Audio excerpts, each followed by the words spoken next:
ஆந்திர பிரதேச மாநிலத்தில் கோயில் திருவிழாவையொட்டி நடைபெற்ற தடியடி திருவிழாவில் நூற்றுக்கணக்கானோர் காயமடைந்தனர்.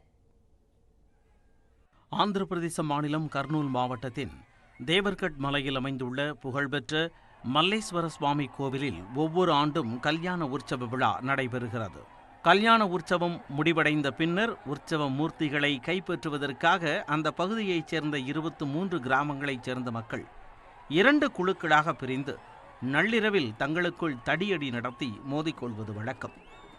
இதில் வெற்றி பெறும் குழுவைச் சேர்ந்தவர்கள் உற்சவ மூர்த்தியை எடுத்துச் செல்வார்கள். இந்த நிலையில் மல்லீஸ்வரர் கோவிலில் கல்யாண உற்சவத்தை தொடர்ந்து வெள்ளிக்கிழமை இரவு தடியடி திருவிழா நடைபெற்றது. ஆயிரக்கணக்கான மக்கள் 2 குழுக்களாக பிரிந்து கைகளில் தீவெட்டி தடி ஆகியவற்றை ஏந்தியபடி ஒருவரை ஒருவர் தடிகளால் தாக்கிக் கொண்டனர்.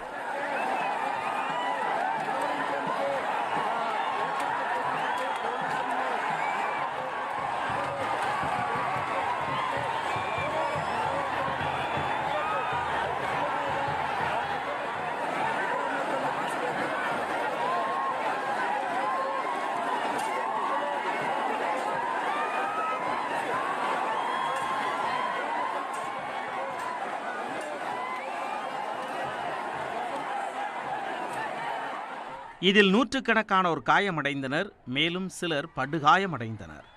அவர்கள் அனைவரும் அதோனி மருத்துவமனையில் சிகிச்சைக்காக அனுமதிக்கப்பட்டனர்.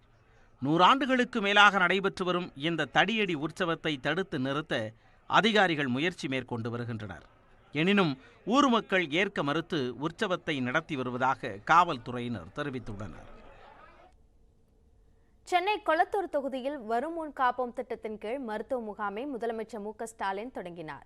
மேலும் ஏழை எளிய மக்களுக்கு நலத்திட்ட உதவிகளையும் வழங்கினார். முதலமைச்சர் மு.க.ஸ்டாலின் தனது கொளத்தூர் தொகுதிக்கு சனிக்கிழமை பயணம் மேற்கொண்டார். கொளத்தூர் பள்ளிச்சாலையில் உள்ள அரசு மேல்நிலைப் பள்ளியில் வருமுன் காப்போம் திட்டத்தின் கீழ் மருத்துவ முகாமை தொடங்கி வைத்தார்.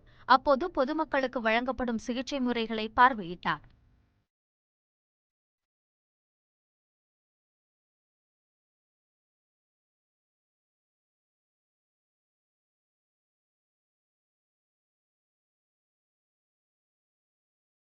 ஆரோக்கியத்துடன் இருப்பதற்கான ஊட்டச்சத்து உணவு தொடர்பான விழிப்புணர்வு அரங்கை பார்வையிட்ட முதலமைச்சர் அந்த உணவு முறைகள் குறித்து கேட்டறிந்தார். தொடர்ந்து முதலமைச்சரின் மருத்துவ காப்பீட்டு திட்டத்திற்கான அடையாள அட்டைகளையும் பயனாளிகளுக்கு முதலமைச்சர் வழங்கினார். இதையடுத்து பேப்பர் மில் சாலையில் உள்ள எவர்வின் பள்ளியில் நடைபெற்ற நிகழ்ச்சியில் 560 பயனாளிகளுக்கு நலத்திட்ட உதவிகளை வழங்கினார். அதன்படி 2,87,00,000 ரூபாய் மதிப்பிலான மாற்றுத்திறனாளிகளுக்கான பெட்ரோல் ஸ்கூட்டர்கள், வங்கிக் கடன் நிதியுதவி மற்றும் தையல் இயந்திரங்கள் ஆகியவை வழங்கப்பட்டன.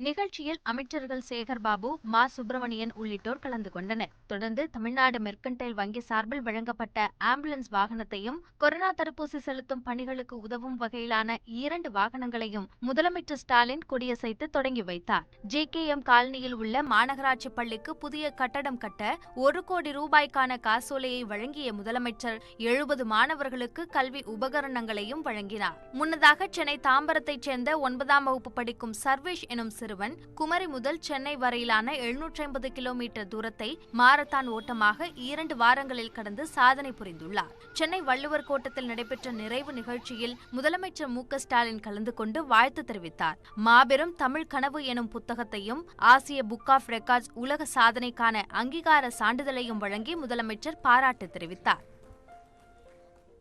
கொரோனா பெருந்தொற்றை வென்றெடுக்க தேசமே ஒன்றிணைந்துள்ள நிலையில் ஒருவரை ஒருவர் சார்ந்து வாழும் பாரம்பரிய வழக்கத்தை நம்மிடையே மீண்டும் அது தோற்றுவித்திருக்கிறது. இதுபோல் கொரோனாவை ஒழிக்க மத்திய, மாநில அரசுகள் அறிவித்துள்ள தடுப்பூசி நடவடிக்கைக்கு நாம் அனைவரும் ஒன்றுபட்டு ஒத்துழைக்க வேண்டும். அனைவரும் தடுப்பூசியை போட்டுக் கொள்ளும் வரையில் எந்த தனியொரு நபருக்கும் கொரோனாவிலிருந்து பாதுகாப்பு கிடைக்காது என்பது நிதர்சனம். தடுப்பூசி ஒவ்வொரு இந்தியனுக்கும் கிடைக்க வேண்டிய உரிமை. அதை உறுதி செய்வதற்காக நியூஸ் 18 முன்னெடுப்பே சஞ்சீவனி விழிப்புணர்வு இயக்கம்.